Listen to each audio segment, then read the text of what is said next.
de respiración artificial, le dice en una larga parrafada discursiva propia de ese tramo final de la novela, le dice lo que sigue, dice Renzi, el personaje de Piglia. La primera página de Facundo, texto fundador de la literatura argentina. ¿Qué hay ahí? Dice Renzi. ¿Qué hay en esa primera página? Hay una frase en francés. Así empieza.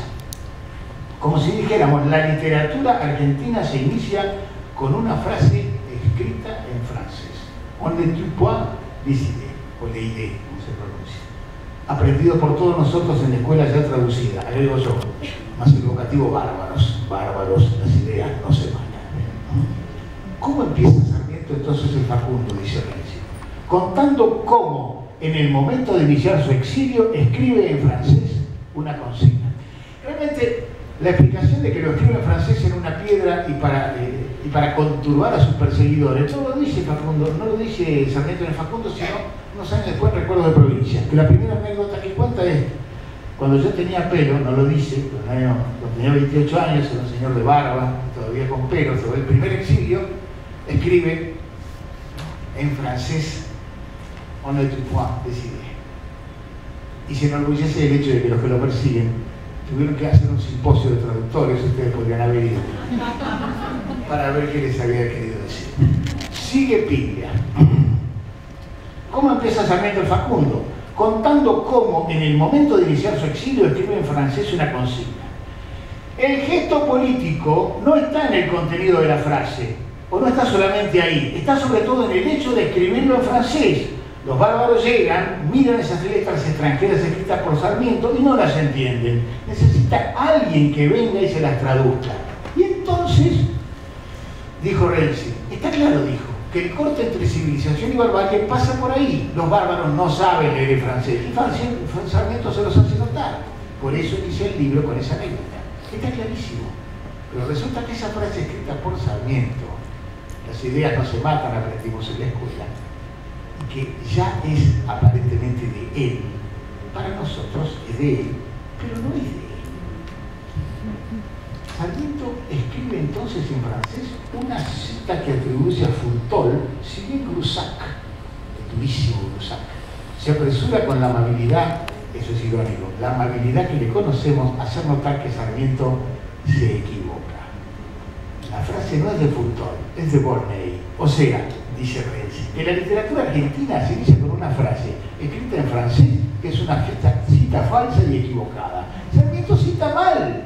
En el momento en que quiere exhibir y alardear con su manejo fluido de la cultura europea, todo se le viene abajo corroída por la incultura y la barbarie. Hilando más fino, ni siquiera es así, estoy haciendo un ruido bárbaro, ¿no? Voy a quedar quieto.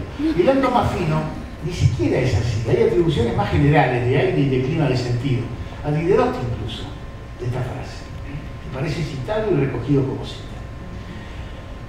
Es un uso frecuente y habitual de la cita, porque uno no cita un texto, sino cuando cita una cita que ya ha sido citada. Entonces se va perdiendo el contexto. Por ejemplo, ¿dónde y cuándo y quién, en qué obra de Oscar Wilde, si es que lo dice que la naturaleza imita al arte? ¿Dónde dice Borges, pero lo tengo que buscar, es lindísima esa? ¿Dónde dice Borges, le tocó, como a todos los hombres, vivir tiempos difíciles? Es divina esa. Le tocó, como a todos los hombres, vivir tiempos difíciles. Primera cuestión. Sarmiento y la cita falsa atribuida, que nosotros se la atribuimos a Sarmiento, y que se la atribuye al francés, que viene de otro lado. Pero sobre todo, y como bien señala Piglia, cuando pone la cita no es para que la lean, sino para que no la puedan leer. Es muy buena esa. Habla más de la ideología unitaria en esa coyuntura de nuestro país que muchísimas otras cosas. Es un digno pórtico a las teorías del Facundo. Segundo texto, Parlemos de Aurora. Esto viene bien porque ahora se reabre el Colón.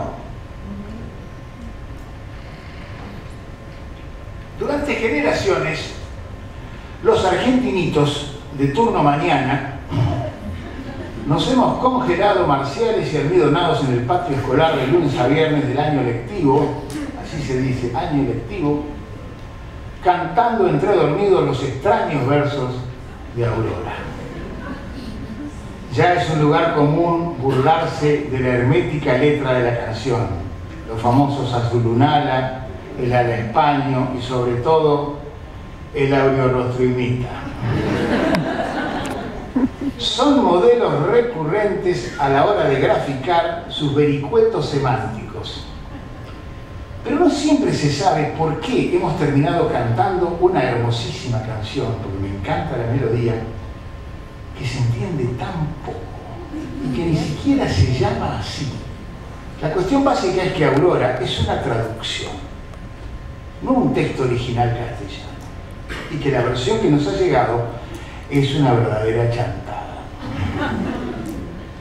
Todo empezó hace algo más de 100 años. Va a durar este cuento. En el mes de septiembre de 1908, coincidiendo con la inauguración del edificio del actual Teatro Colón de Buenos Aires, se estrenó mundialmente Aurora, ópera compuesta según encargo expreso del gobierno nacional por el talentoso músico argentino Héctor Panizza, que muchos de ustedes tal vez conocerán, los que son melómanos o saben de estas cosas, que era becario formado en el Conservatorio Giuseppe Verdi de Milán, hombre de 2 orillas, precoz director de orquesta y autor de varias obras del repertorio lírico. Es decir, la música es de Héctor Panizza, una hermosa música. La idea de plasmar una pieza, en este caso ahora una pieza operística, que exaltara los ideales patrióticos en víspera de la celebración del centenario y una ópera, pareció para el gobierno de Figueroa Alcorta y el concepto cultural de la época una de las formas más elevadas de trascendencia artística. Decidió una obra de Colón, encarguemos una ópera de tema patriótico para los cielos.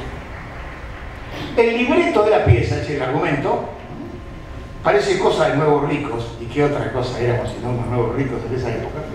Se le encargó a un profesional del género, autor de obras líricas consagrado universalmente, el italiano Luigi Illica, responsable nada menos que de los textos de Tosca, Madama Butterfly, La Bohème de Puccini y el Andrea Chenier de Giordano. Es decir, fueron a buscar al mejor, como cuando contrataban arquitectos franceses para sus mansiones o al supremo jardinero Carlos Tais para los parques de Palermo, esos tan hermosos. Para acompañar al italiano y suministrar la información de qué tenía que hablar, qué es lo que tenía que contar. Para acompañar al italiano y suministrar la información histórica del contexto nacional que debía dar sentido y referencia al argumento necesariamente romántico-patriótico que tendría la pieza, se sumó como argumentista el argentino Héctor Cipriano Quesada, autor de algunas piezas de carácter histórico y de volátil memoria, como Barranca Yaco y El alcalde de Álzaga. La obra, la ópera Aurora, se estrenó tal cual queda dicho en 1908 en el flamante Colón, este mismo, y fue un éxito notable.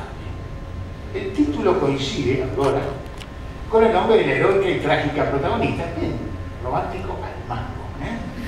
El título coincide con el nombre de la heroica y trágica protagonista, algo frecuente en la tradición del género. Es decir, la Aurora de la Patria es Aurora el nombre de la chica. Era el nombre de una heladera también hace unos años, que nada tiene que ver en este caso. Y había bicicletas también. Perdón, el título coincide con el nombre de la heroica y trágica protagonista, algo frecuente en la tradición del género, y simultáneamente remite en forma metafórica a la alborada de la independencia nacional, ya que la acción transcurre durante los sucesos de mayo de 1810 en Córdoba, y no faltan los personajes históricos puntuales como Liniers y Güemes. La pareja romántica son el joven patriota Mariano y la bellísima Aurora, que como en todo melodrama que se precie, es la hija del jefe de las fuerzas españolas en la plaza mediterránea.